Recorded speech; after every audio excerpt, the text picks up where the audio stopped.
Einen schönen guten Abend zum dritten Teil unseres ersten Tages Input-Output. Super, dass noch so viele gekommen sind. Es lohnt sich erstens, weil wir hier eine hochkarätige Panelrunde organisiert haben, die gleich starten wird in Englisch.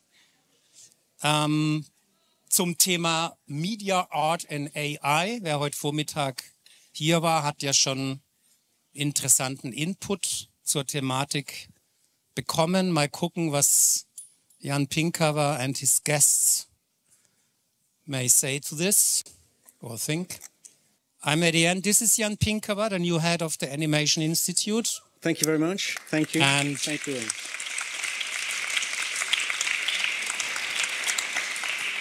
I'm really happy that you were willing to moderate this round about the AI revolution. Fragezeichen. Jan, it's your turn. Thank you very much, Thomas, for that excellent introduction. Thank you all for coming here tonight at this late hour before the party at 10 o'clock. Good evening.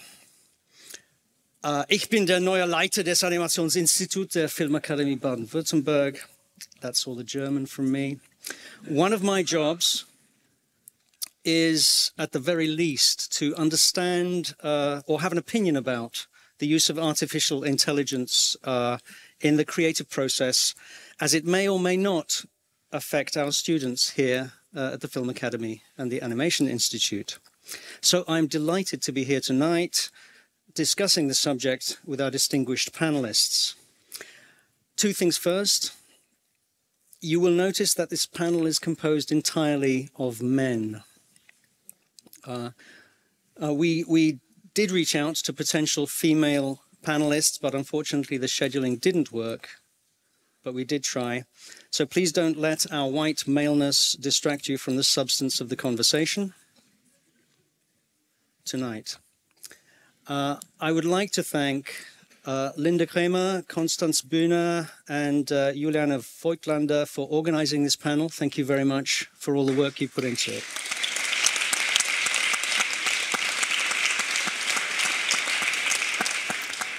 Secondly, as you have noticed, this evening's conversation is in English.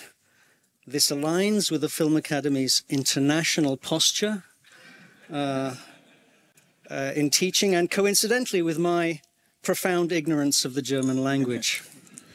I hope that we can make ourselves understood, and if you find yourself wanting to shout, möchten Sie bitte langsamer sprechen, please be my guest. Okay, let me see what I can do before introducing our panelists to you, frame the discussion a little bit. So künstliche Intelligenz, artificial intelligence, or more correctly perhaps machine learning, is a technology that has for the last year or two taken the world by storm, hasn't it? Billions of dollars of investment and venture capital has been pouring into and out of Silicon Valley and the big tech companies of the world. And of course, there are applications of machine learning in every scientific field that uses data, which is to say, every field of science.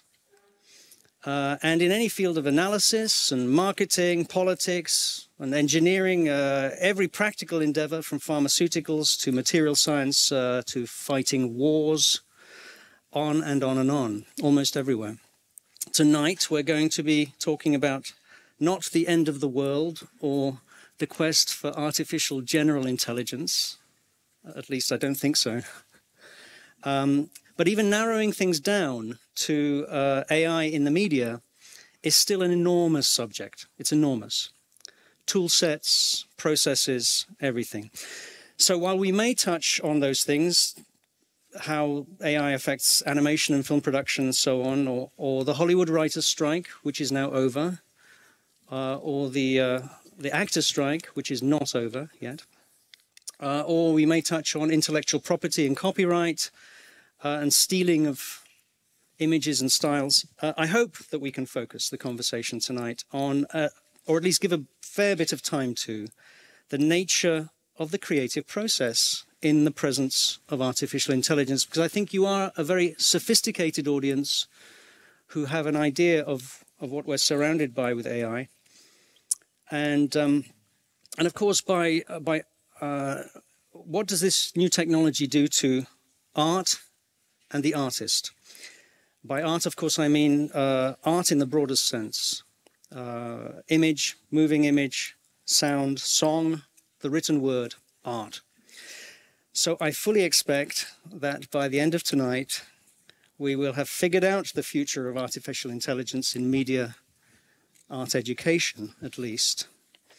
And our distinguished panelists are, beginning to my left, with an honorary doctorate, Dr. Dave McKean is an award-winning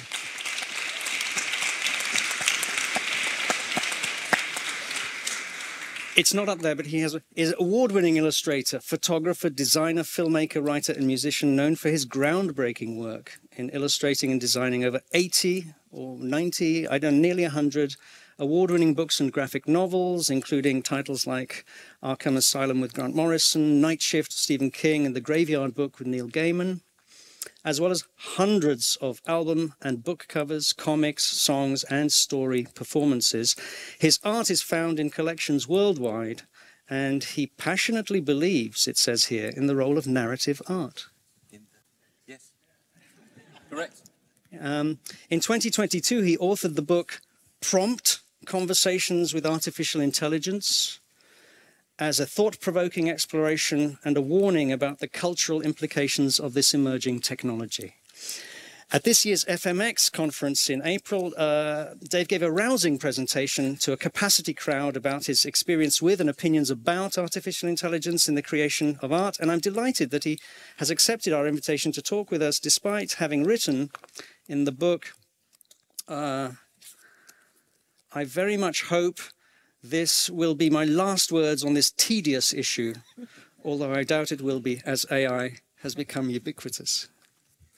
Thank you very much for coming to join us tonight. On the screen, piped to us through wonders of modern technology from Berlin, is Boris Eldagsen, the Berlin-based photo and video artist investigating the unconscious mind. With over 2 decades of international exhibitions and a teaching career since 2004, Boris is currently the head of digital at the German Photographic Academy, the DFA, and is considered a prominent AI expert. On his website, it says, "Using archetypes and symbolic acts, my work speaks in the language of the unconscious and communicates on a dreamlike level.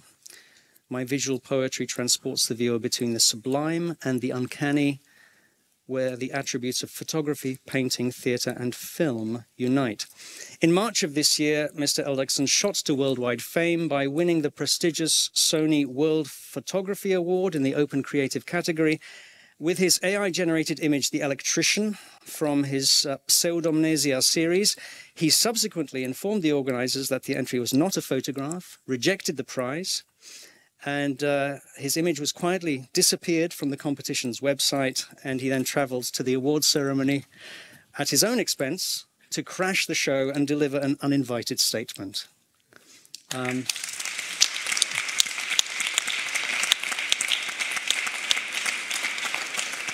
He's described himself as a cheeky monkey in a bid to open up the conversation around the artificial generated image. Thank you very much for being here tonight.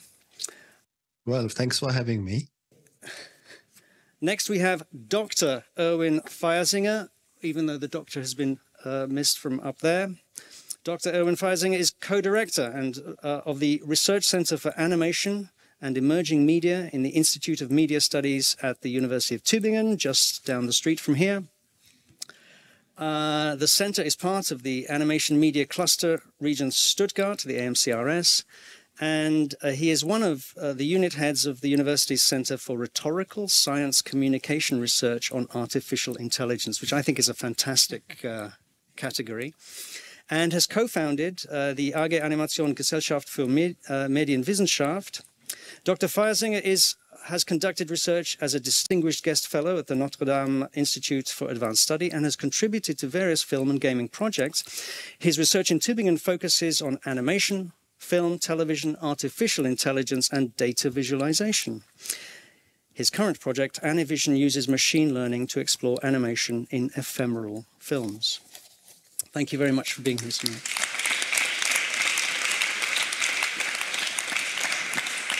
And some of you may recognize our final guest tonight, Jochen Laube.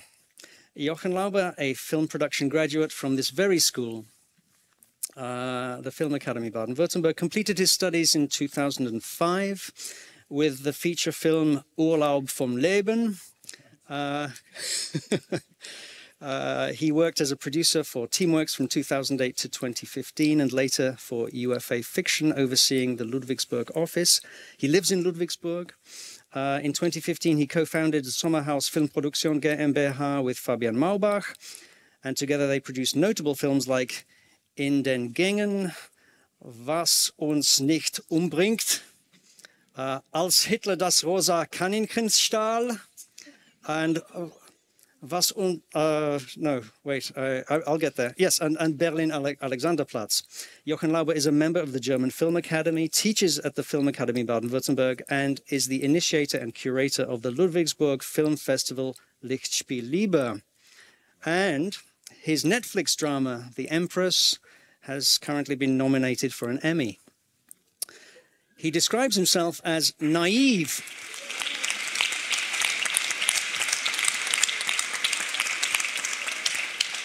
He describes himself as naive with respect to artificial intelligence and says of himself that he loves working with people. So, if you don't mind, gentlemen, I wonder if I can bowl you a simple question to begin with and get your individual answers, perhaps rather a general one. Going from left to right, Dave, are you able, in a few words perhaps, to give us a sense of your attitude to artificial intelligence in your work? What is your attitude to AI in your work? This is what a way to start. This is a vast subject. And possibly a way in is just to describe how I started with it. I love using technology. I've used computers. I was early adopter for Photoshop and After Effects and all of those sorts of things. So I'm quite happy using technology. And but I mostly just draw and paint things, get my fingers dirty. And I like working with people as well, people and actors. Those two categories. And then, so last year I started seeing images that I didn't quite understand on my Facebook feed. And so I looked into it, took about 10 minutes to research what was going on, that they were created by Midjourney or other artificial intelligence bots. Then I spent about a day on the floor of my studio in a fetal position, assuming that was it, really. That's my life over. I'll have to go and get a proper job now. And then I thought, well, the problem I have with technology is it's sort of released on us like a virus, and we have I feel powerless. And so what I do is make things. I mostly make books. I thought I needed to respond. So I made this book prompt as a way of test driving it, seeing where its strengths and weaknesses were, what it could do well, what it couldn't, what its qualities were, to show that to an audience and to show it to myself. And then to decide what was going on and where I fit into this brave new world, and where the ethical pitfalls are, because all new technology has a bright, distracting bauble of a front and a shadow on the other side that we often don't really become aware of until years have gone by and it's too late. Thinking of social media there. So I set up a couple of tests for it. The first chapter, it's in 3 chapters. The first chapter is, I happen to be working on a project on the Epic of Gilgamesh, the oldest known human story. And I thought it would be interesting to feed Gilgamesh back into AI to see if anything of this narrative from thousands of years ago on visual cuneiform tablets that were impenetrable when we found them and have been slowly deciphered, and feeding that information back into whatever the fuzzy mass mind of AI is. Would anything of the narrative survive that strange process? And it kind of does. You can see it in the book. It looks daunting to start with, but if you just go through the images and say what you see, it's amazing how many narrative points do survive that strange process. The second chapter is I wanted to see how AI sees us. So I fed one headline a day from my newspaper of choice into AI. And I got this very strange Black Mirror reflection of the world back at me. And and halfway through this process, there was a news headline that one of the technicians at Google had been sent home after claiming to rest from work, after claiming that his chatbot had become sentient. So that's perfect. That's my theme. So that was fed into it. All kinds of strange imagery and even some weird sort of AI jokes came out of that. I wasn't sure what to make of it. Anyway, I took all of that information out on a walk. I go for a walk every day, and I muttered away to myself for 2 hours, just mulling over all of this information and asking it lots of questions. And I always take my camera out and I photograph the birds and photograph my walk. And when I got home, I asked the AI all of those questions in the form of prompts, and then rendered all of those images, all of the photographs that I took, all of the pictures of the birds, through another AI that sampled the painted textures of my own work and applied it to everything. And that was my state of mind at the time, that the world was collapsing into this mush of real and unreal, and I couldn't discern what was real and what was not. It felt like I was communicating with some sort of alien intelligence. All of that, I've sort of changed my mind on all that, but when I was right in the middle of it, for 12 days this was, falling down the rabbit hole, that was my sort of state of mind. It made me mad, really, insane. And then I realised what was happening was that it's like a sugar rush. You know, when you find a new thing, it's like eating donuts for 12 days. And I was sick. I felt ill. So since then, this was a year ago. Since then, I've got to grips more with the ethical side of it. The fact that all of these images are created from copyrighted works from other people. And there is a kind of ethical line there is an absolute ethical line in the sand here that I've decided for myself, because none of the fundamentalist tech evangelists will ever put guardrails in place. I've decided for myself that I need my own ethical framework here. So I've sort of come down the other side of my sugar rush and my 12 days of going down the rabbit hole. And it is a powerful tool. I'm sure we'll get on to it as a tool. Of course, it's a very powerful tool. It's a multitude of tools. But I think like any technology, it's far, far more than that. It's a huge societal force, an evolutionary force that is sort of changing the very definition of the nature of creativity and may collapse civilization. Great, there we go. Over to you. Goodness. So you're sitting next to the live image of a man in Berlin who has made AI more an integral part of his artwork. Boris, you said that you see photography as a journey into the world, something that on which you and Dave may agree, and that the journey with AI is more internal, and that also your work is not a matter of only the result, but how it's got that. Can you tell us about how you have approached the use of AI in your work? Yes, I'm still having my sugar rush. Yeah, it turned from a wild love affair to a marriage, and as an artist, I love AI as a tool. For me, it's liberation. I have been photographing for 30 years, and because I was never interested in documenting what was in front of my lens, but creating images of the human psyche, I had a challenge to transform what I had in front of my lens into an image. And now I'm liberated from the location, from the temperature, the light, the models, the camera gear. I can work purely from my imagination. And the thing I like is that I'm now working with my knowledge and my experience. And in the past, most photographers, they go out into the world. They are present with people on a location.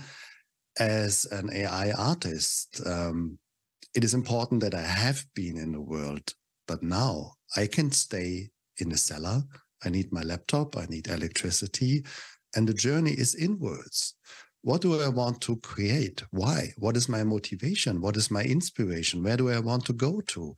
So everything I generate is also a mirror of myself, an interim product on generating something I have not been able to generate in the past.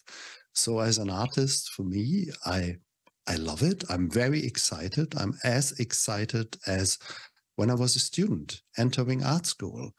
But today I can use 30 years of experience in art making in using the tool. There's a system to it. And I'll stop here to pass on to the others, but we can talk about the difference in the role of the artist working with AI and the workflow later. Thank you very much, Boris. You've mentioned before that using AI is a process of co-creation in which you are the director, and it's something, Dr. Feyersinger, Erwin, you've mentioned yourself as a sort of essential characteristic of working with these powerful tools. Yeah. So, I mean, I have a different role, of course, because I'm the academic, so I'm more of the observer. And like for me, AI, or at least what happened the last 2 years, is like this huge boost of curiosity on what's happening. I mean, I've been following all kinds of computer art for a long time, and also like computer-generated texts. So seeing what was possible like just 2 years ago or 3 years ago with these transformer models, and what happened last year in terms of image creation, in terms of text creation, was just like a huge leap. And of course, one that is very disruptive, one that will lead to many, many changes, societal changes. And I have a more neutral standpoint. I see the good, I see the bad. I'm very curious about how people use it.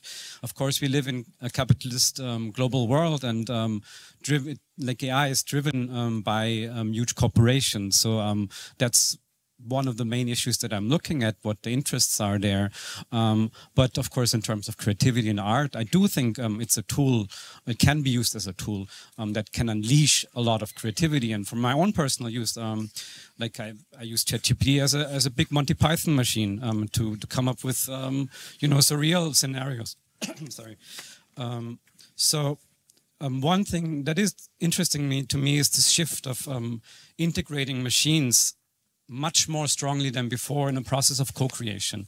And yeah, I think that's a good topic to talk about. I mean, technology has been part of creative work for a long time, for centuries. But I do think we see a shift in quality and a leap in quality. And yeah, let's keep it at this point. Quality. Yes, in terms of it's a new way of how we use machines and technology. So, Jochen Laube, if Dr. Feyersinger's perspective is one of curiosity, our initial conversation suggested that yours is one of no curiosity about AI whatsoever. None.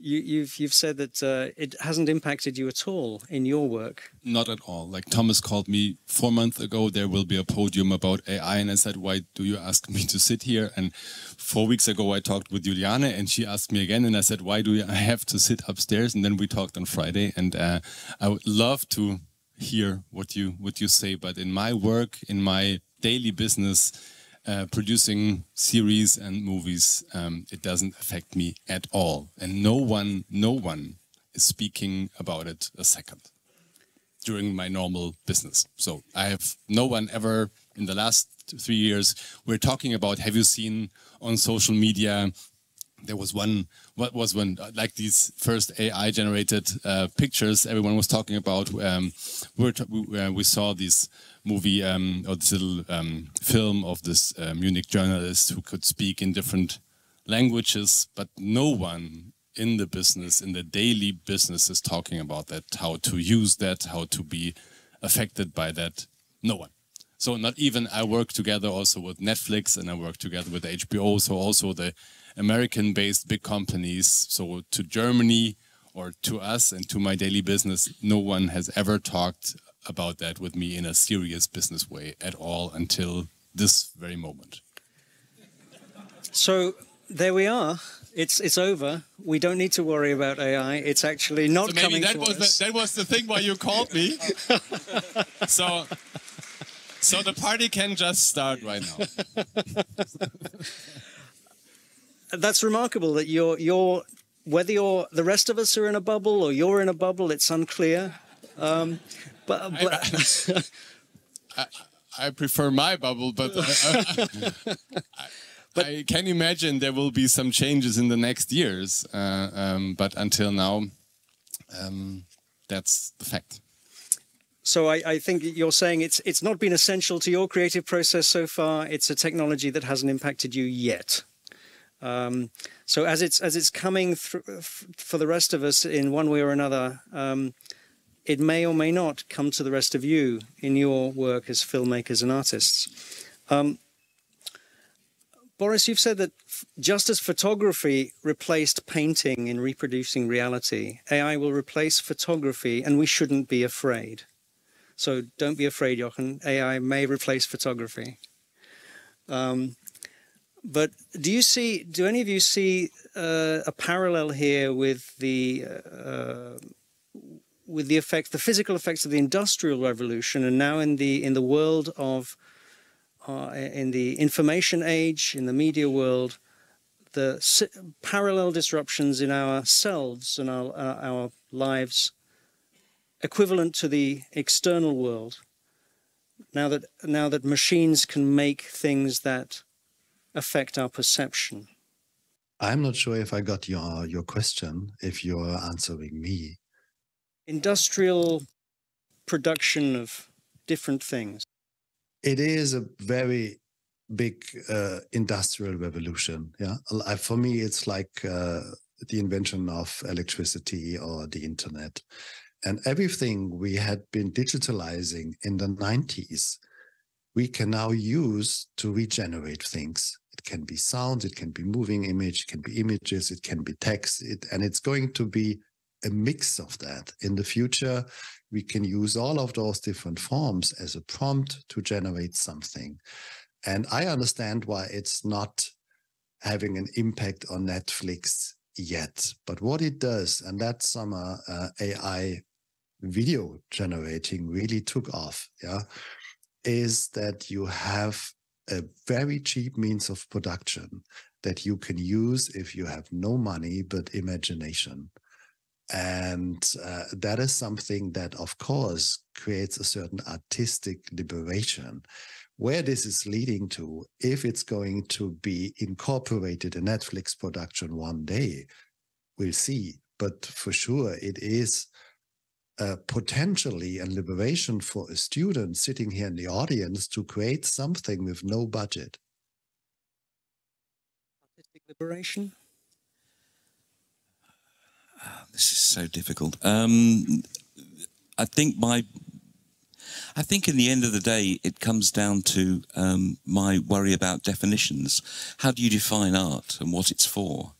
And I think you know, all of my preconceptions, all of my feelings towards new technology and everything come from the fact that for me, art is an empathy machine. It's about being able to look through the eyes and imagination of another human being and understand the world from their perspective. And that's what I aspire to with my own work. I hope if I've noticed something, or if I'm angry about something, or something moves me, or makes me laugh, I can try and communicate that through my work. And I think that's the one and only job of art, really. So the idea that photography, which is witnessing something real in the world by a live human being, should be replaced by the dream machine that is AI, that I find really terrifying. I think it's a breakdown of truth. And I think in art, that's a real worry. In politics, it's an absolute disaster. So that's my worry, really. And, you know, as a tool, of course, it's going to be incredibly powerful. And in areas of our life like sciences, no question. I'm sure I've got lots of faces going on here. But in our imaginative lives, I see that as human territory. And I really worry that breaks down. And on the point of democratizing creativity, creativity is democratic, completely democratic. Anybody can pick up a pen and draw something or write something. You don't need to ask permission. You don't need a big budget. You can just create something and enjoy the creativity of it. So I don't buy the argument that AI makes creativity more democratic. But it's not my argument. Can I add something to reality and truth? I need to, because I had 6 years of philosophy at the university. And my approach to reality and truth is a philosophical one. We will never be able to define what it is. And it's always subjective. And my definition of art is that art is an expression of the human condition. And I think looking through the eyes of another being is something that you can do with AI, because my role as an artist is changing from being a photographer. Before, I was the instrument, I was a singer, and now working with AI, I have a choir of voices in the training data. It is a mirror of mankind. And my role as an artist is now not to be a singer, but a conductor, and to connect that training material with my subjective life and make sense out of it. Erwin. Yeah, I think what you're talking about is also a shift, right, from an artist that produces with its own hand or his hands to like a role of an editor, of a conductor, as you call it. I think that's the best metaphor we can use here. Like, it's part of this co-creation process is that we shift part of the responsibilities to machines, and we still are the ones that bring in the ideas, the concepts, the things that really touch us. But I mean, I really don't favor like talking about it as a tool, because it's not just a tool, it's more than a tool, it's different than a tool. AI is also not just these generative interfaces that we have, but in an essence, I think it's this co-creation process, at least, is something where we give up certain responsibilities, where we find new responsibilities. What I do see is, I mean, AI art has been around for a long time, but most of it actually was focused on reflecting about AI and the relation that we have with machines, that we also have from fiction with dystopian and utopian ideas of machines. But this has shifted. Again, I'm talking about shifts, but last year was a landmark shift. And now the democratization that people talk about also involves obviously like more like pedestrian tools that everyone can use. So they can be something that can be used in a very artistic way, but they can also be used in a very in a very pedestrian way. So coming back maybe to your question about like an industrial revolution, of course, democratization does mean access to means that only bigger institutions have. I think what we see in animation, mainstream animation, Industrial Revolution, Fordism brought like the conveyor belt production of animation in the 30s with Disney. And that is not something an individual artist can do so well because it just needs a lot of resources. And I think with digitization, there was a democratization process in film production as well. You could just take your like camcorder and shoot. Much easier than with actual film material. And you can edit and everything in an easier way. But we see that now in like a more fundamental way, because it involves all modes of expression that we have: music and voice and games, 3D assets, environments. So I think like again, I'm having this observer position, right, and not saying there's one thing or the other. Like it's democratization is just a good thing, but it's part of it. So people get more access for sure. But I think that doesn't take away from artists like Boris using it in a very specific way, and maybe even against the grain what these tools want us to do with them. Does this does this so-called democratization and the means of production being available to more people also bring with it the potential of working less with people and more with machines, and therefore changing the way the artist thinks and feels? Of course, when you hear like that, then something like that will happen. But this is maybe I want to be naive. Or maybe I want to fight against something like that, because of like from the very first day I was entering this film school, the big thing about film producing was this working with all these people together in all these processes. And I think during all these processes, turning also the wrong way turned out at the end it was the right way. And so working and making mistakes with the scriptwriter, making mistakes during the casting and all this stuff, like at the end, it was like a 4-month or 4 years travel, making a movie or making a series with and meeting all these 200, 300 people during the process. And that's what I love about my job, and that's what I'm afraid of when I hear that Boris said he goes down in his cellar alone and brings everything out what he wants to. So this is maybe very naive, but this is what I love about my job, and what I think is still, and as I said, it affects me until now, totally not, but I'm afraid of that for the future, just in a creative co-workership. I think I'd also like to ask what exactly is being made democratically available. What I saw in my 12 days of madness, and what I see generally, is just an infinite plane of end results, and that's not the creativity for me. The creativity for me is the process along the way. I use the metaphor of going for a walk in my book specifically because the AI equivalent of going for a walk is just a teleport to the end place. That gives you nothing that you want from a walk, does it? It doesn't get air in your lungs or blood pumping through your chest. No, it doesn't, does it?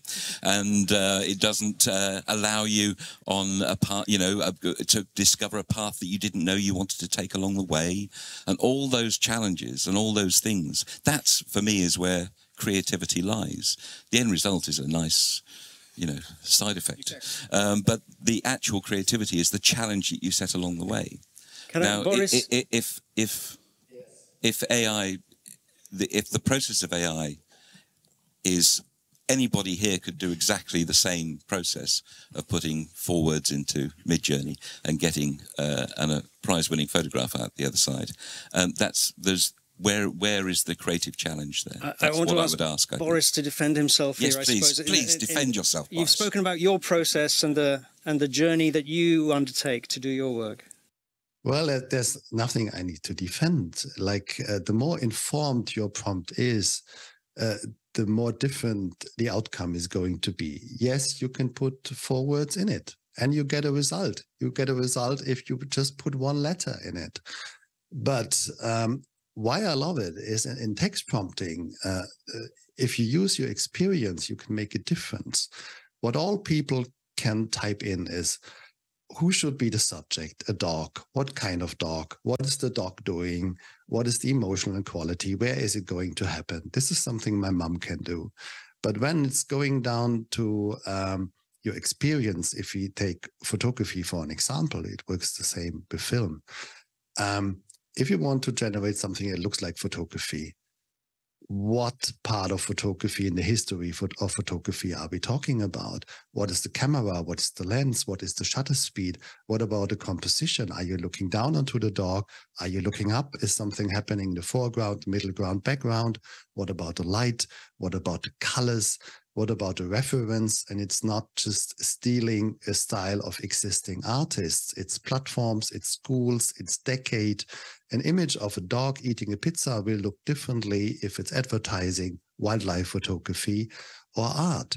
So just with the text prompt, you can make many decisions and steer it manually. If you put in 4 words, you give up on this and you just hand over the power to the AI. And the creative process has 3 different steps. First is setting up the prompt. Where would you like to go? The second step, that is the AI generating whatever. Third step is the evaluation process. Am I happy with the result? What is missing? I need to have an experience in editing to evaluate. And then I need to decide, do I change my prompt? Do I go back to step number 1? Do I need to change the workflow? And that can be many different loops. So in the creation process, 2 out of those 3 steps can be done by a human, should be done. And this is where my experience comes into play. It's more complex. You're arguing for the sophistication of, some call it prompt engineering, and being very interactive with the system to go in the direction that you want to go. Erwin, you've been burning to comment. Yeah, I mean, I think that's the fascinating thing, like how we are, I'm using the word shift a lot, but we're shifting from working with hands, with some form of bodily expression to using language to influence art, to create art. And that's like dramatic, actually. I mean, of course, we've been doing this, like in writing scripts and all that then turn into something audiovisual, but it's a different quality, I think, again, because like we directly try to influence the outcome. And actually, I do see that also as a journey, as a path as you just described, Boris, to achieve a certain result. It's a very strong looping and reiterating process. And it's not just that. People, I mean, go out of Midjourney and Stable Diffusion and then use ControlNet to control parts of the image and go back to Photoshop and so on and so forth. So it's not just this monolithic process within one environment as well. But what I'm really curious about here is this use of language, because the language is very specific, how it describes things. And images are very open in terms of what we see in images and what they represent. So this translation process is a very difficult one, actually, but one that also has a lot of potential to create new things. I think like in the relation to creativity here is that we can use machines for emergence of new things. And that's the definition of creativity for me. I do understand your point, like about the flatness and about a lot of the artworks that are coming out are just very like generic and derivative. Like ultimately, there's powerful tools that can create to something more what Boris describes, to coming closer to an essentialism of things, or the human condition again with different means. It's a different way of creating art, I would say. Jochen, can you imagine yourself trying to create images only through spoken word and text prompts and trying to describe what you want to see rather than pointing a camera? No. We can also use video and images and sound in a prompt. As I said in our talk on Friday, maybe I'm the guy who is entering the stage very naive, and I'm the guy who is learning the most and getting afraid of the stage. So listening to what Boris said about the next level of what you said, like 10 years ago, everyone could go out with their camcorders and make this very, very, very big change in filmmaking by yourself, or now with your mobile and presenting everything on YouTube. And there are already, like also in Germany, very, very famous series is established like that. So thinking about that, sure, this could be for like this, the directors and the script writers here in this room who are starting or studying here at the Film Academy. This could be a possibility to go, of course. So no one needs me and as a producer anymore. Just go in your cellar, think about it, program your next movie and bring it on YouTube, and there you go. So this is totally, this could be the future. Yes, so this is, I can imagine that. Feels not good. It doesn't feel good to me either. I mean, it's a future that feels like a horrifically denuded vision of what I understand creativity to be. Exactly. So actually, I have in mind there was like a new, there was a teaser or trailer, AI generated on YouTube about Heidi. I'm not sure if you saw this. You could Google it tonight and you can enter Heidi AI generated. When I saw this, I was like, okay, they need some more years. This is really, really like a horror movie. But it already exists. And as we know, technology is fast. So, of course, you can do this by your own. But as I said before, the filmmaking for me is a process with a huge bunch of crazy people. And I don't want to miss it, so I don't want to think about this way of creating our art. And actually, like, maybe it's a little stupid, but there's so much money in the industry. Our art costs so much money, and there's so many people who talk with you about this in all the process, and they also want to keep their jobs. So, and discussing scripts, discussing editing, discussing everything. So, like in all these huge Netflix or also the German public broadcaster system, there's so many people working there, and there's so much money in there, and they still have to work on something. So maybe this is also a little hope that they want to keep their jobs so we can keep ours also. Well, we've already... I'd also like to stop calling it art, actually. It doesn't meet the definition of art, as far as I'm concerned. Because... it's a great generator of stuff, of endless stuff, an infinite plane of stuff. But I'm gonna...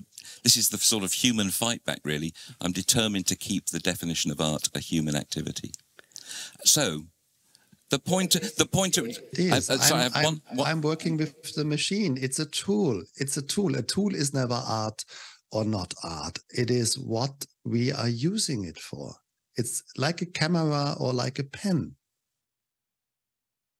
But there's never been a gap like this between the sheer lack of any effort of any kind going in to the massive sophistication of the end result coming out. Well, the pathway of creativity is absent. That effort, it is easy to get something.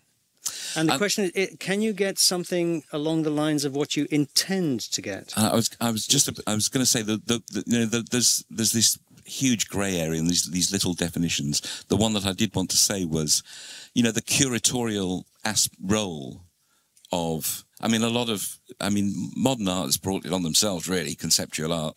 They've been doing this for a very long time. The curatorial role is interesting in the art world. And that's what I see going on, really, with your work, Boris. You're choosing the pathways to take and which images to use.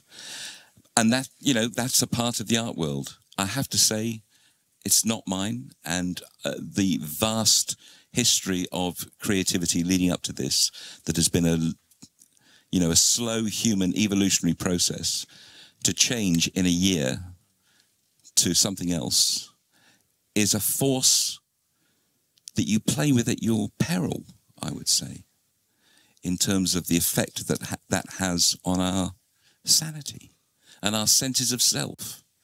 Creativity is absolutely the core of who I am and what I think about. I'm not just talking about, I'm talking about cooking and gardening and all these other creative things, the essence of creativity, challenging yourself to physically do something, to think and do something. This is the very nature of humanity.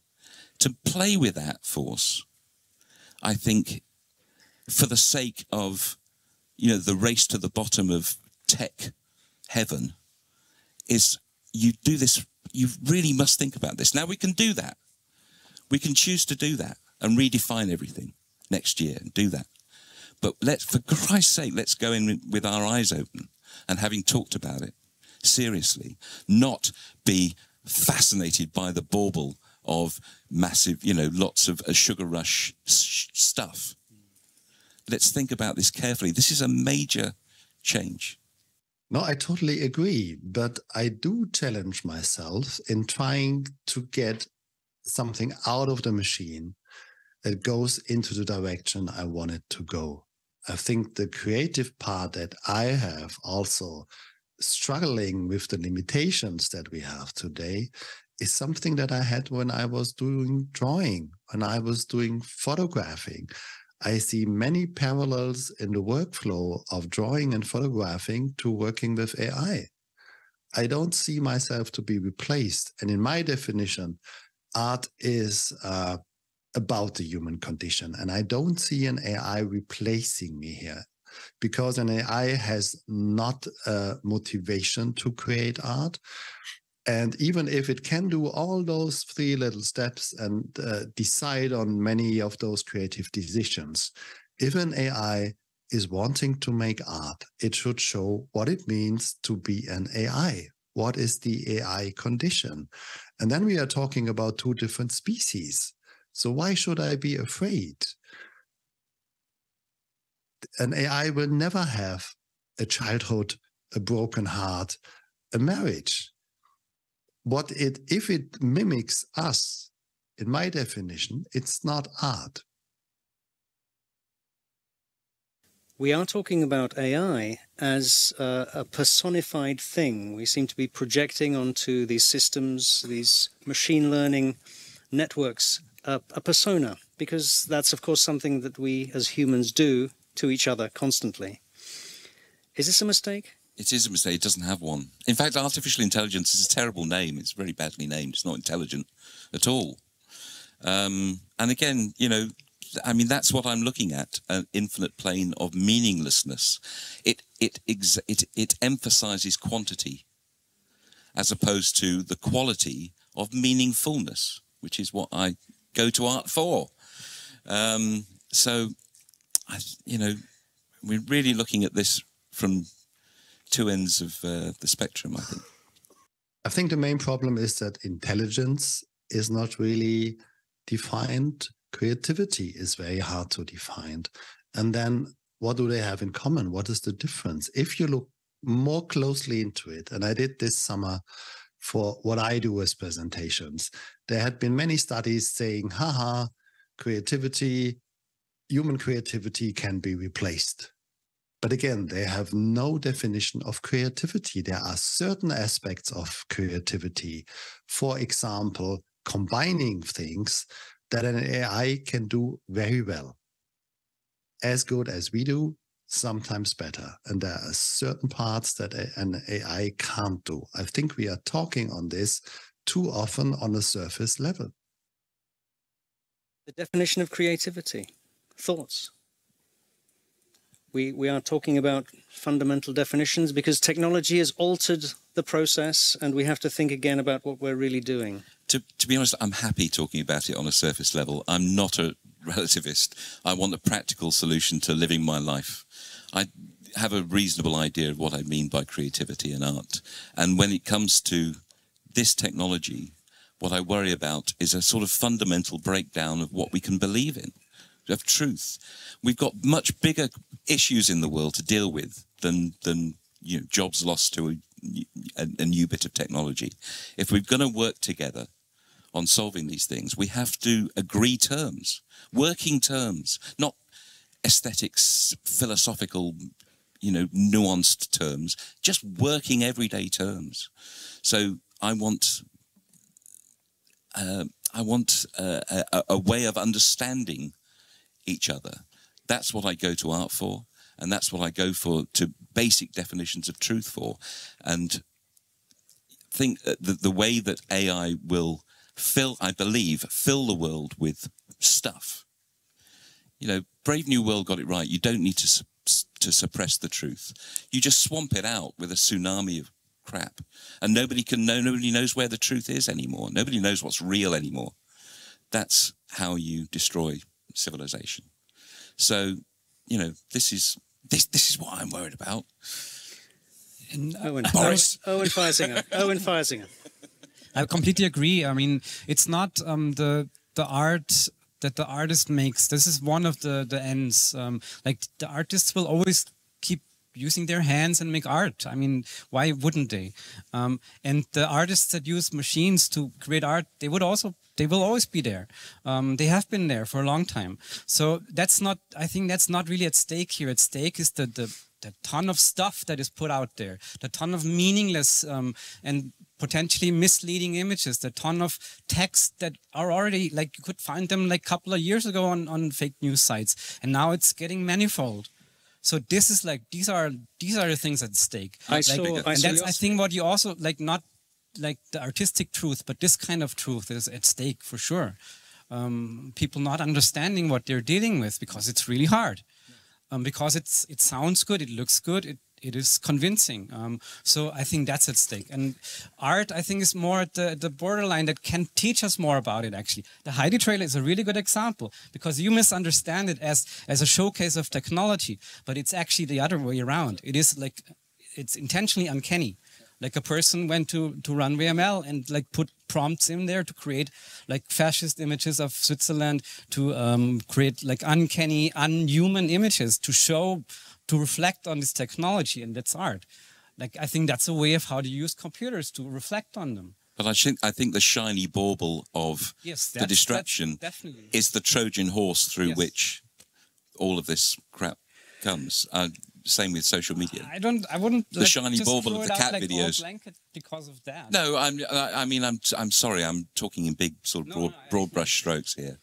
I noticed Jochen was reaching for his microphone when you were mentioning that people will always pick things up and make work. Was that the point you were? No, I just, because your question about what is creativity, and I just want to reassure we're here, like Film Academy, film schools.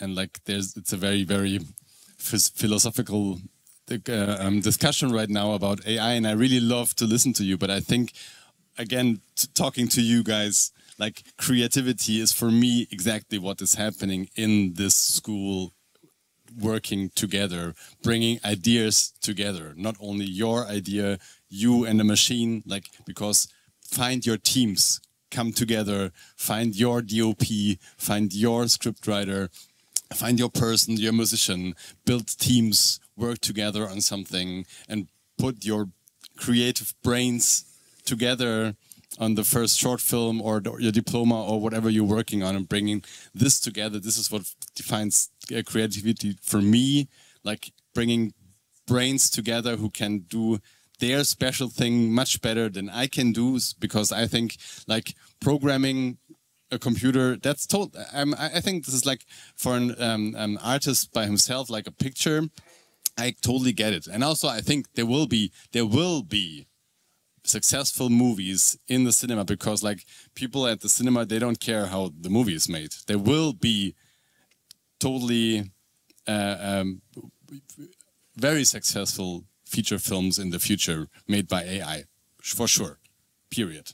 But I think creativity, who comes out of like 4, 5, 6, 7 brains working on something together for years. This is like why I started studying here, and I hope you too.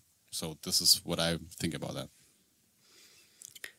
So you've gone from artificial intelligence naive to prognosticating the future of AI-generated film as for sure happening in a successful way.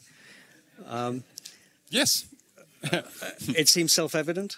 No, it feels like that, but it doesn't. I think there will be still the other way of making movies.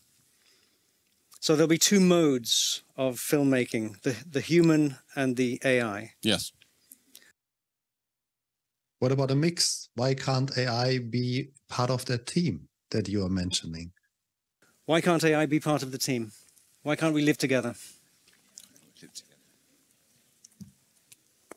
I'm trying to sort of focus my thoughts on it, really. No, it works. I'm doing a project right now.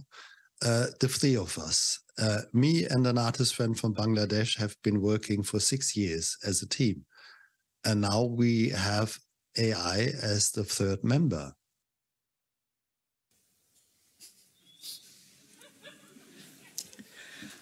This pregnant pause might be a good moment to open up to questions in the audience. I'm sure you've all been listening with rapt attention to this very fascinating discussion.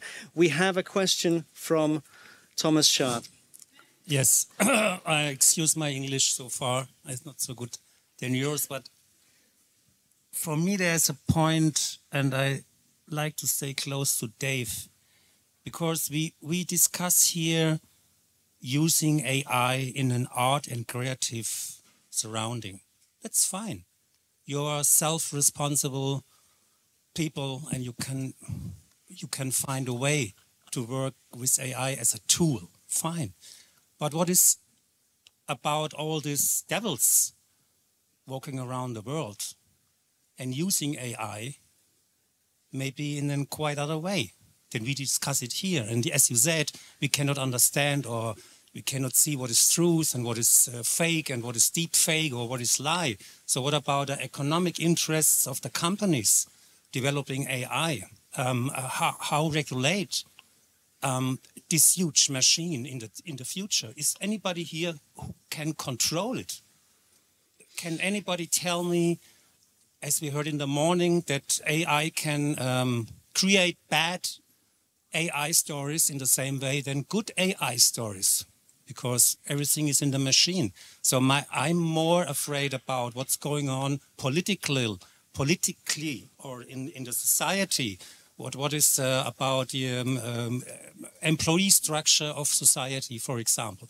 I was invited to a conference with Geschäftsführer of Baden-Württemberg, and there was a keynote speaker from KFA Bank, the second biggest bank in Europe for credits. And they're speaking about AI as something coming down, you see, to solve employee problems. Wie heißt es? Nicht Facharbeiter. Wie heißt das? Fachkräftemangel. What's this in English? Anybody? Huh? Yeah, lack of experts. Yeah, they say, okay, we Expert have systems. to try to get experts, and all the other work will be done by AI. That's it. That's the economic solution for the future. I mean, you know, we can talk about art and creativity and all the things, but what is the rule about AI for society at all, in general, as you mentioned, Al? That's my problem. I think that's my problem as well. It's also it's a very difficult subject to really talk about, because as we're talking, we're all defining it for ourselves and talking out of that definition. So, I mean, I think Boris's definition actually is a very good creative definition, because he's making it work, and as a tool, of course it can work beautifully. And I've done work with AI that I've found ways of using it that I felt stayed this side of the ethical line. Of course, it is all of these. It's a multitude. It's all of these things. But the core nature of it is what you have to dig down to. And it is a kind of Pandora's box. You have to plan for the worst of this. What I'm looking at is the way, you know, the pattern of social media has rolled out. We've got 20 years into it, and clearly, initially, it's a tool. Everybody says it's a tool. It's like all technology, it's far more than that. It is a tool, but it's far more than that. And so initially, the sugar rush of it, the bauble, is amazing. How connectivity, it's extraordinary. You can do all of these things. But slowly the shadow appears and you start to see the effect that it has shaping our psychology, shaping society. And the price, is the collateral damage worth the sugar rush of the bauble? That's my question. I'm not, and I know in framing it that way, I'm editorializing and I'm clearly giving away my side, my feelings about it. But I'm genuinely asking it as a question. These are the questions we should be asking ourselves. Is it worth it? Is the collateral damage worth it? The ability to play with it. What does the use of the tool do to us? I mean, I guess we are in a Pandora's box situation. There is no way of going back. So it's a reality, right? Regulations are important. The EU Act is one way of trying to come to some regulation, right? But we live in a globalized society, so we have actually no real control over it. And actually also like large language models and other generative AI gets so lightweight that like everyone can train it and use it in their own way, so that there's no real regulation there. I mean, we have some regulations in terms of images, in terms of veracity of news and things like that, that only applies to certain media contexts. Yeah. But what you're talking about, like this, like, yes, AI will be a massive disruption in many sectors, in almost all sectors. And also not on the lowest end, but also in the mid-sector and also on higher ends. Some people will still, of course, use it to their own good. And I think we talk about artists here as well. I mean, people will learn how to use it. But the mid-level production people, some of them will lose their jobs for sure. Like, I mean, VFX artists who clean up rotoscope, like that's something that is not a viable job for a long time. And I think that's true for film production as well. I mean, what if the streamers, they dictate in terms of, you know, like their machines tell them this story is the perfect story to tell in this point. What do you do then? Like, what happens to your IP and your story? Like, how do you react to that?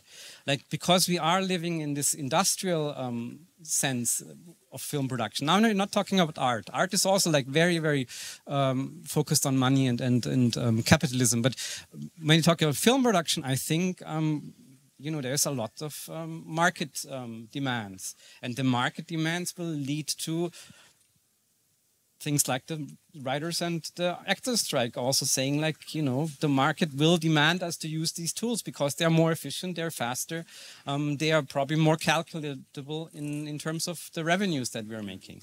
So I think this disruption is also in this sector for sure, in the film industry, but it's definitely in most other sectors. So we've brought the discussion. I don't know what to do about it. I mean, we just can look at it.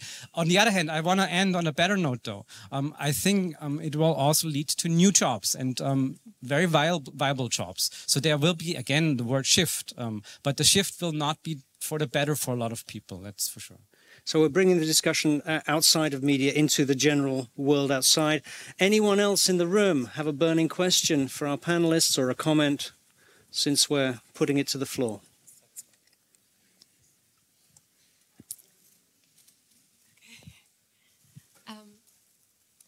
Hi. I might mumble a little because I didn't really thought it through.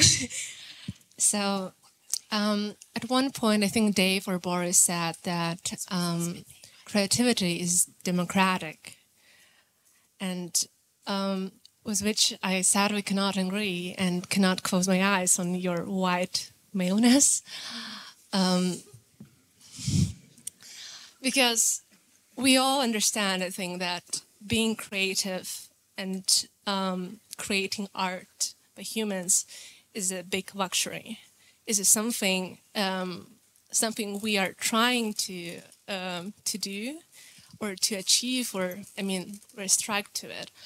But economically seen, it's cheaper to produce AI art, and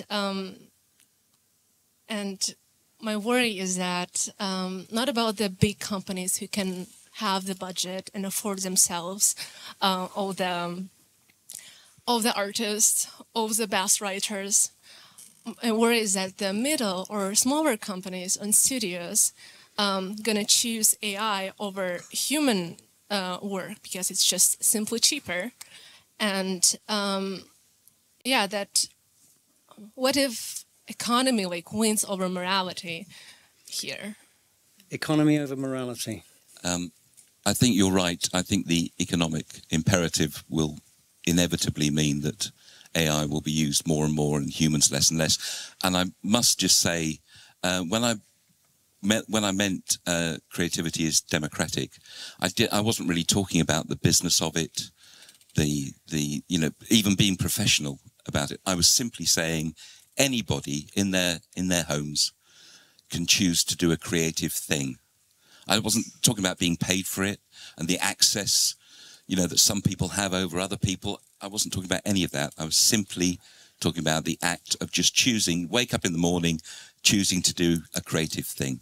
Write a song, sing a song, play a bit, try and play guitar, do the gardening, you know, try drawing something. And I'm also not saying everybody can do it well, clearly not. But that's not the same as just enjoying doing it, making marks, making a noise. That was what I meant by creativity being democratic. Hi. You talked a lot about the... I can sing. You talked a lot about the creative process and how we as artists should work with AI. And then Jochen Laube brought up an interesting point, I think, and I'd love to hear your thoughts on it. Because I also think that the consumer doesn't care. The consumer doesn't care about the creative process. It's nice for us to know how we want to work and how we want to deal with it. But the consumer in the end just wants a product. And I'd like to paint a picture, because in 10 years, when all the students in this room will be done studying film and want to create their own work, in 10 years, will there even still be a need for making movies? Because why, if in 10 years I can go home, sit at my computer desk and just type in, I want to watch a thriller with Brad Pitt and George Clooney in their 20s in South America, and I'd like to be the villain. Why would anyone still hire a team of people to shoot a movie? Why will there even still be a place for this? Because it can't be regulated if you can do it at home. Thoughts on that question? If you can choose your own film as you go home and tell the machine to generate it for you there and then, what's left for the rest of us, for the filmmakers? I go home totally destroyed tonight. I came here, and now I'm... I want to see that movie first. And I was just going to say, I think you're absolutely right. I think that is an AI future that we're heading towards, and that's why I'm keen to have these conversations. But I have to say, I do care why people do things,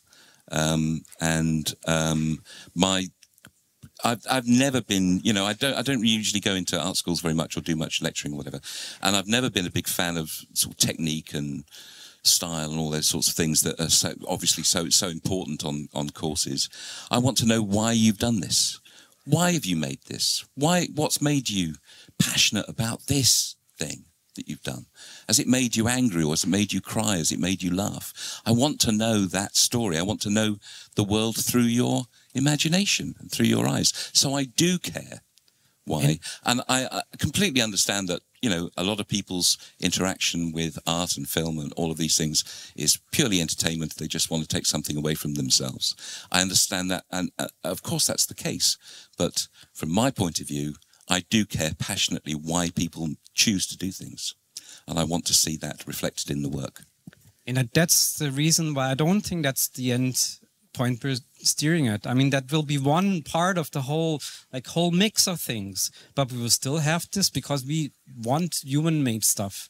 And I think part of a sugar rush is also that we get a bellyache, and that we overestimate this bellyache for being the future forever. So I don't think because we see all these negative dystopian futures now, does not necessarily mean that all these people become true.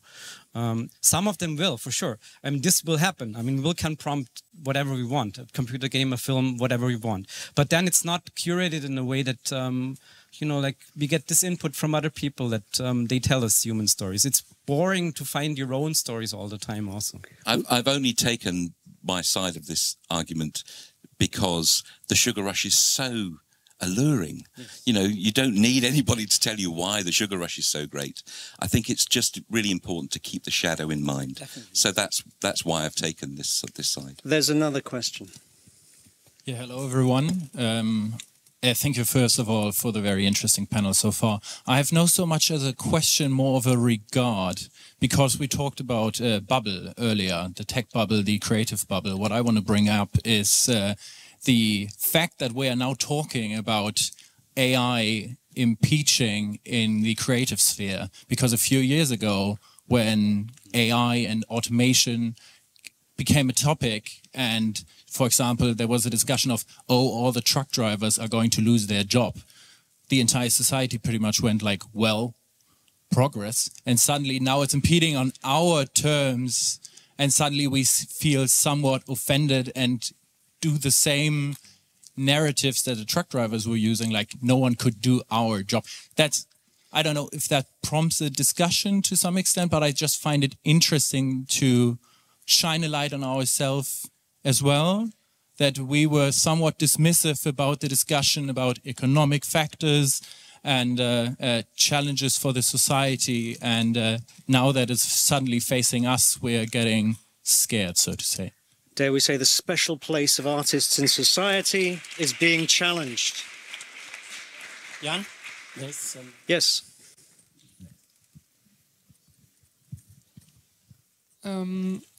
What I was thinking, like when you said you care about the reason somebody does something, but what if someday an AI can maybe imagine a human being that creates art in an imaginable world? So the AI like imagines the reasons. Like I think we think so much, or we think we humans are so good and better than everything else, and it can't be recreated. But what if someday every reason we have in our lives can be imagined by an AI, and it becomes kind of meaningless? That is the end of history, isn't it? That's what Noah Harari calls the end of history. Yes, Yuval Noah Harari. You're imagining that AI will just absorb us and be able to. I'm not sure, but like we always talk like we have this creativity and we're so special, but I'm not sure if we actually are. And maybe like, you're not special. Yeah. I think AI and machines show us that we actually aren't really. Like, the machines aren't at our level, but someday they probably will. So, yeah. I don't know. I'm not sure. I mean, this has to do also with the anthropomorphization of AI, right? We think about it in terms of humanity, in terms of as a person. When we write and discuss with ChatGPT, we feel there is someone behind that, like an entity that has like goals, but it's just text that is produced. It's a stochastic parrot that is like, you know, like it mimics something. It mimics human behavior. It mimics human expression, but it's not human in any sense, because it's just something completely different. So I don't think, like, this is more fed by dystopian ideas from films. But of course, what you said in the beginning is like you could imagine AI emulating human behavior and then coming up with something that feels human. That's true. But that's still different because it's based in mimicry. Boris is raising his hand all the way from Berlin. Yes, I would like to add something. I have bad news and good news. Maybe I start with the bad news. It is us that wants to create AI. It's psychologically somehow embedded in us that we want to be like God in the Old Testament and create something that can what we can do. And I think even if we stop now with all the development, it's going to happen again and again and again. The history of mankind is that we want this to happen. And once it happens, are we replaceable? Do we end up in the matrix? Can it be different than just a doomsday scenario? And to all the people that say, I'm afraid of a strong AI just killing us all and deciding that we are not worth living, I'm more afraid of human psychopaths in power having atom bombs and not of an AI becoming like this. And the positive thing I would like to end with is it could be that it also makes us more creative, more knowledgeable in certain things. An interesting study goes back to examining chess computers, one of the first AIs that were able to beat us in chess. Did we stop playing? No. Humans continue to play chess and they use computers for training. So the level that chess is played today is much higher than in the time before chess computers. So AI creativity could also get us on a higher level of human creativity. What about this as a positive ending? Now there's a thought.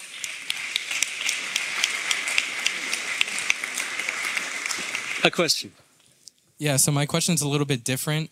We've been talking about entertainment and art for AI, but as we've been talking about how the the rapid progression of AI can't really be stopped, and it's a little bit like inevitable, and we can't make any regulations outside of certain countries.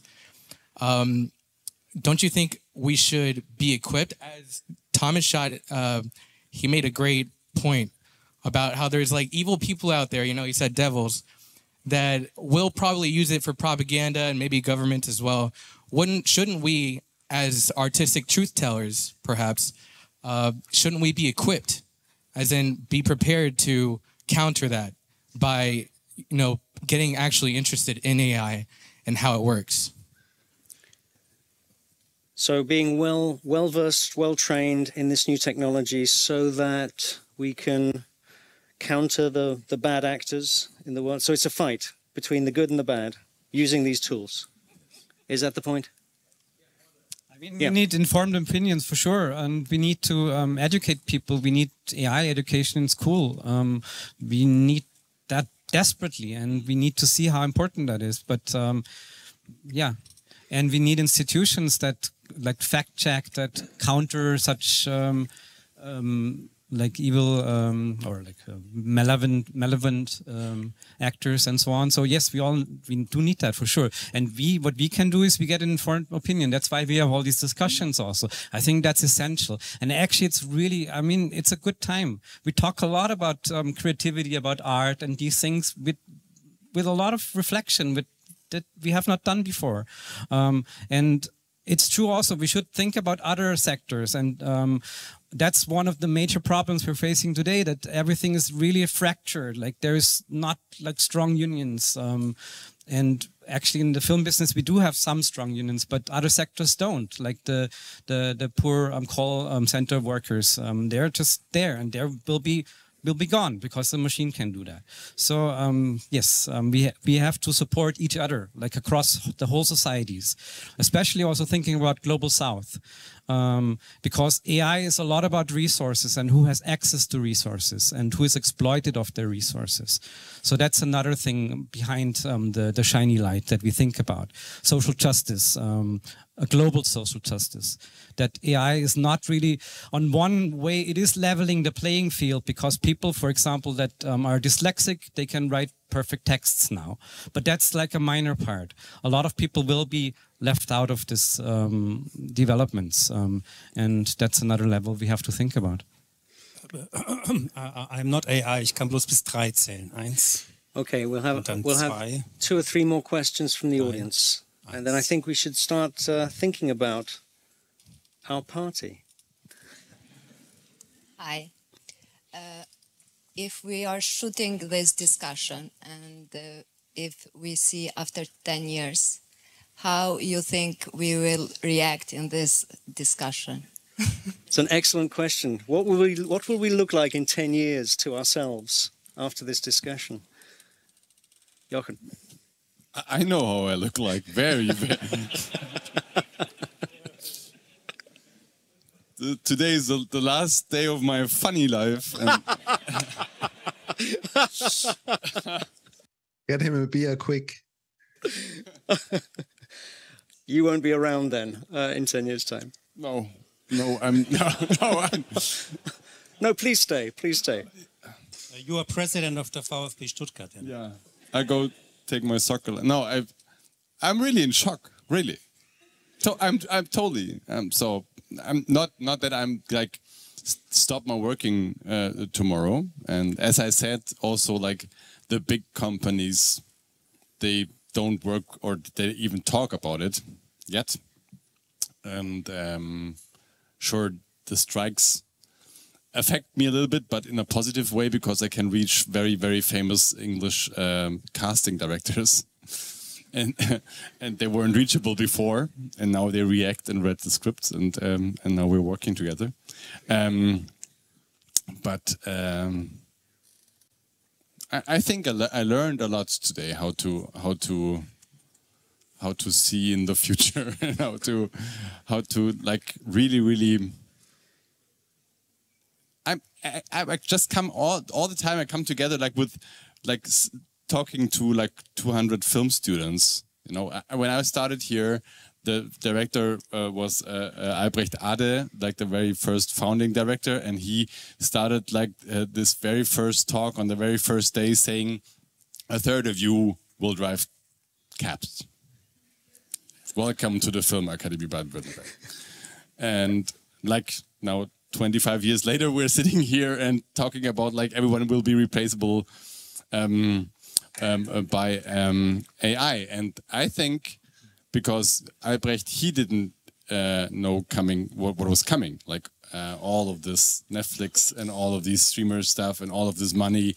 And now everyone has work, and everyone also like all the musicians and all the guys in the crew, they all work all year, and Albrecht didn't know that. So hopefully there were, in 10 years we're sitting here and we said there was a huge change. It wasn't like an industrial revolution, but we could work together and we found solutions, because I still believe that creativity and how to tell stories will be, as I already said, like a merge of 2 or 3 or 4 brains coming together, and this is the ideal way and not a computer.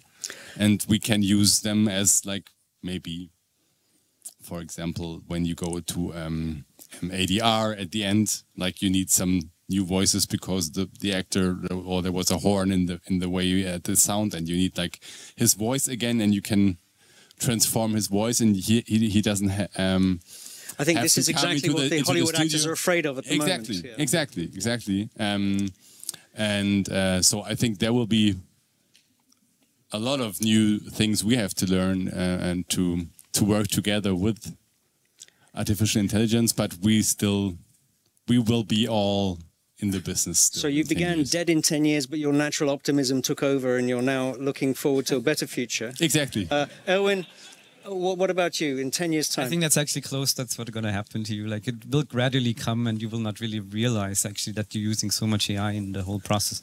So yeah, I think you can be optimistic actually.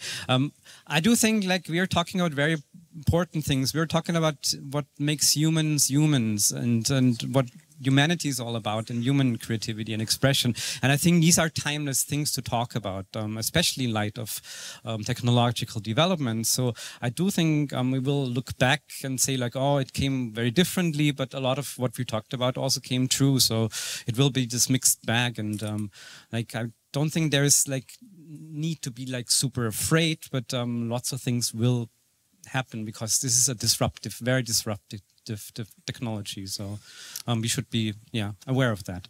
Dave, 10 years time? God, it's really hard. I was thinking about there's a great I love a beautiful documentary called Civilization. It was one of the first British great arts documentaries, Kenneth Clark, and he started it by saying there are 3 books that tell human story: the book of our words, the book of our deeds, and the book of our art. And they're all really important, but the one that you should really trust is the book of our art. Don't underestimate the place of creativity in the very definition of us, and don't cede it to the machines. I think it's great when humans use machines to advance their creativity. Let's make sure that the machines aren't using us. Boris. Well, I couldn't predict what was happening in the last 1.5 years. I was constantly surprised. So the only prediction I can make is that it's going to continue like this. I will be constantly surprised. I refuse to predict what is in a year. How can I predict what is in 5 years or 10 years? But I hope that the conversation will become deeper as more people have an awareness of what's possible, how AI works, and as we have created workflows that are established. So I'm looking forward to the development. So although in response to that excellent question, this seemed like coming up, you're not letting us go. There's another question. I think we do 2 more questions. 2 more okay. questions. Okay, 1, 2. It's like I can count. As I am a motion designer, I have a rather digital look on AI, or like artsy and crafty look on AI. And as far as I know, AI does only use styles that have been already generated by someone. So, for example, I prompt a text that says, do a Ghibli film, then in the style of Ghibli, then I will have a Ghibli style film. So I reckon that in the future, what makes art unique, or what is a unique selling point of art, is maybe creating new styles, and it's kind of a constant chase of new styles that have to be generated, and that might be like a new way to create the arts, in a way. So our future is a style race against the machine. Yeah. Yeah, and I guess so, yeah. Comment? Well, the bad news is that I'm sorry, but it's old bad news. DALL-E 3 is now forbidding the use of style. Yeah, so it might be that more of those platforms says, okay, you can't type in you want to have a Ghibli style. But the bad news is it's not necessary. There is a certain strategy which is called unbundling. If you can describe a style in words, you could easily use ChatGPT. Then you use the description. You don't need the name anymore. And it doesn't need to be in the training data. So anything that can be described in words can be regenerated. There's no escape. So maybe we'll all become very sophisticated prompt poets. We'll know how to prompt better than anyone ever could before. He will give us the last question. The very last question. Very last question. So my question is more about what we talked before about resources and also energy cost of this kind of technology, and like in which interest lies to take all these costs and energy effort to really get these things to work. Because right now the most models we use are like more of a experimental state or like a research state, but like the main interest in using it will be in big companies that want to like make money out of it. So what's your point on like this development, except like from the art world, where it will like lead our lives into, I think. Is it understandable what I want? Yeah, I think so. Big companies leading the way. So actually what happened the last 2 years for me with AI is like similar to what happens with climate change. It becomes from abstract to concrete. Like AI has been around for a long time, but last year like it became tangible what you can do with it. And the same is true with climate change. I mean, it's not the weather anymore, right? It's getting too warm. And at the same time, we have these resource-intensive servers now used for AI and on so many levels. Meta just rolled out, you know, new AI integration, and Microsoft has it strongly integrated and so on.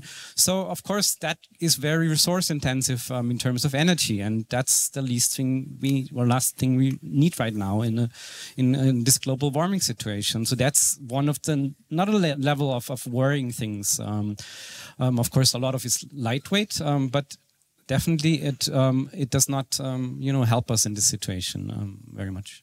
So. Yeah, I see that really as a bleak thing. It's not as useless as NFTs, or I have to say that as cryptocurrencies, but definitely it's the thing about the corporations, of course, is yes. I mean, we know that insurance companies use AI for also a few years now. We know that. You know, HR uses it to hire people and to establish who's the best suitable person. So there's lots of, you know, also societal implications.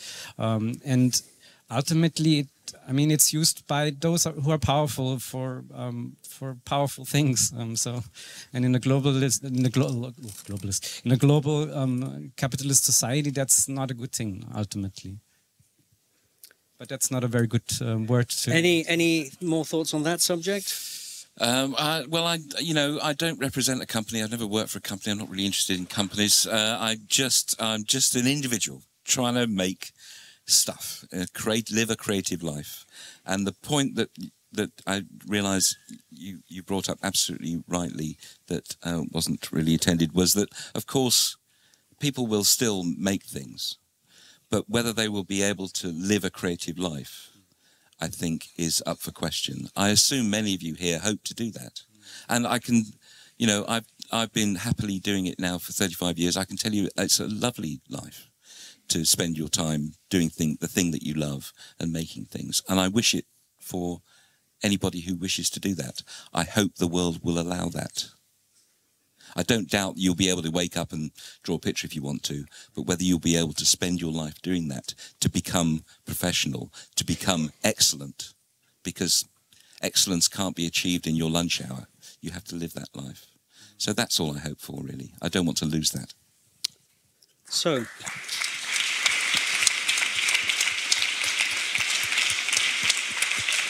sadly, I think we've come to the end of our time, and we have to close it up. It's been a fabulous discussion. I want to thank you all, and thank you, the audience. I want to give one last round, a chance for each of you to leave us with whatever words of wisdom or final statement about your feelings about this evening, or the work you do, or the impact of artificial intelligence on your life and work.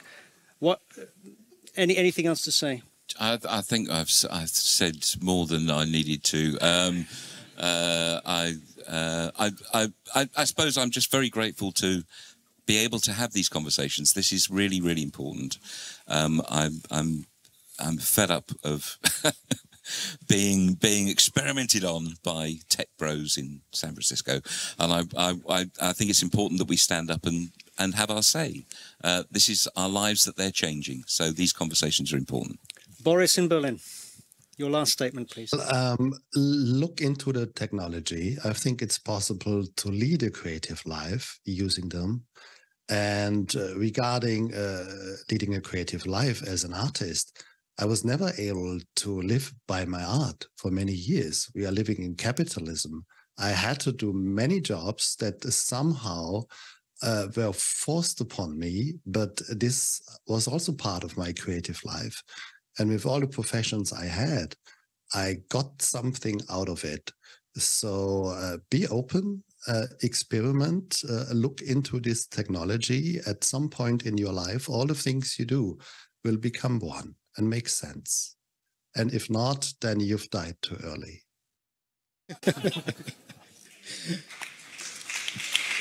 Erwin Feyersinger, what would you like to leave us with this evening? Yeah, I'm just also grateful for such a nuanced discussion and discourse. We need that. We have to talk about things because we all are like fascinated and hypnotized, and we have this sugar rush. We are all afraid also. But I think if you have a more informed understanding, that really will help us move forward and also be active, like turn to activism against things that are happening. We're not helpless. It's not a natural given that companies in Silicon Valley are pushing out these things or rolling out these things. So we can do things against it as well. And like from higher up regulation to like smaller grassroots activism as well. So yeah, be informed and think about it, talk about it. That's important. Thank you. Thank you for that. So, Jochen, Laube, you have the last word of the evening. Make us happy. Yes. Obviously, as we learned today, it's important to stay informed. But on the other hand, just go out and make some movies. Just work together and enjoy every day you are allowed to work in this creative industry, and enjoy your days here at film school and enjoy your days working together, because it's the best. It's the best. It's the best you can do. It makes so much fun, and just go out and think about this later. Whenever. Just make movies and go to the cinema. Like, you know, this big room, very dark, and light goes out and then film starts. Maybe 8. bis 12. November ist die Lichtspielliebe hier in Ludwigsburg.